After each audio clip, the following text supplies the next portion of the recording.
ये ममता बनर्जी हैं। लोग इनको प्यार से ममता दीदी कहते हैं। दीदी का अर्थ होता है बड़ी बहन।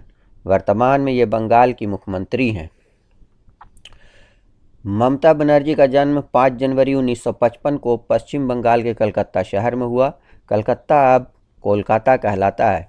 इन्होंने एमए और एलएलबी किया है और डॉक्टरेट ऑफ लिटरेचर की ऑनरेरी डिग्री कलकत्ता यूनिवर्सिटी से हासिल की है। ये स्टूडेंट लाइफ से ही राजनीति में एक्टिव रही हैं। ये 2 मरतबा रेलवे मिनिस्टर रह चुकी हैं।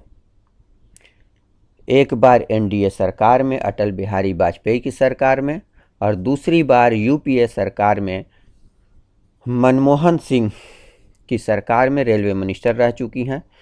पीवी नरसिम्हा राव सरकार में भी कोयला और माइन मिनिस्टर रह चुकी हैं। ये प्रथम रेलवे मिनिस्टर भी हैं। ये सोमनाथ चटर्जी जैसे कदावर कम्युनिस्ट नेता को हराकर 1984 के लोकसभा जनरल इलेक्शन में अपनी जीत दर्ज कराई। 1996 अप्रैल तक कांग्रेस में रहीं और इसके बाद 1 जनवरी 1998 को मुकुल राय के साथ मिलकर ऑल इंडिया तृणमूल कांग्रेस के नाम से अपनी पार्टी बना ली।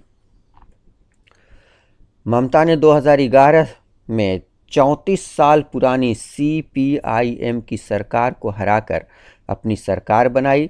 2011 से 2016 तक as a chief minister of Bengal अपना फर्स्ट टर्म पूरा किया। 2016 से अब तक as a chief minister of Bengal अपना सेकंड टर्म पूरा कर रही हैं।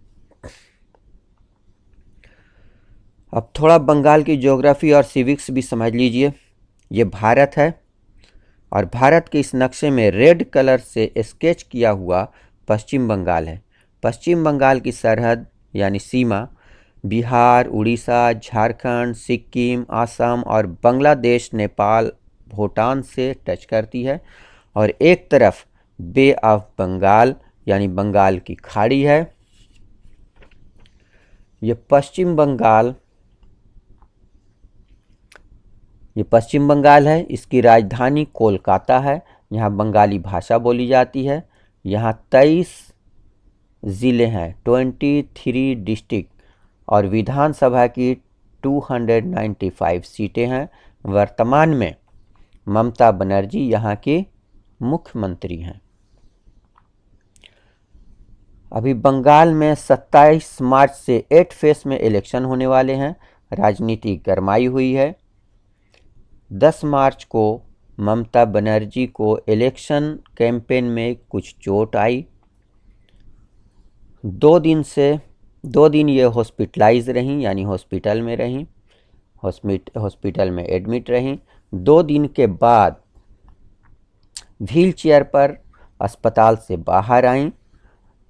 अब समझने वाली बात यह है कि इंजर्ड होने के बाद भी ये आराम क्यों नहीं कर रही हैं, बल्कि ये ऐलान कर रही हैं कि खेला होबे।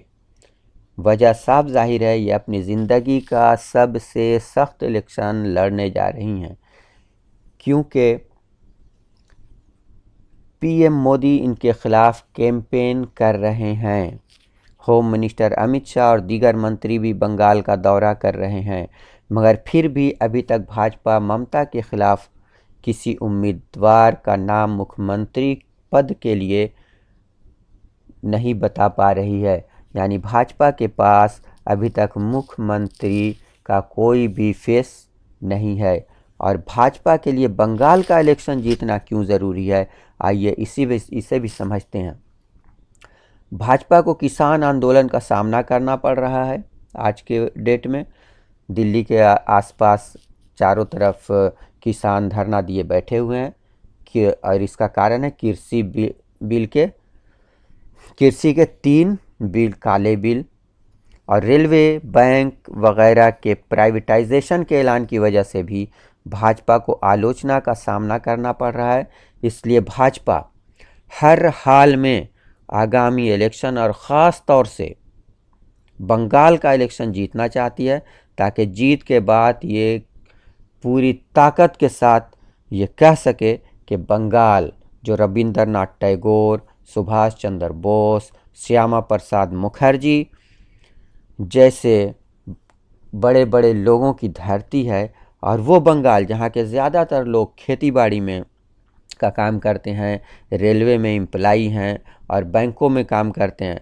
ये बंगाल के बारे में बता रहा हूँ कि यहाँ के ज़्यादातर लोग खेती बाड़ी, रेलवे, बैंकिंग में काम करते हैं।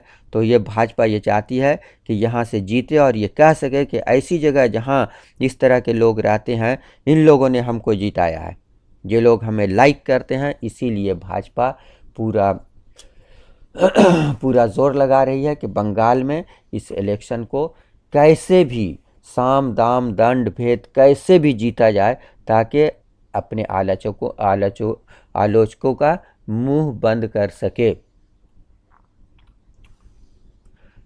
अभी कुछ घटनाक्रम बदल रहे हैं। यशवंत सिन्हा जो वाजपेयी सरकार में वित्त मंत्री थे, टीएमसी ज्वाइन कर लिया।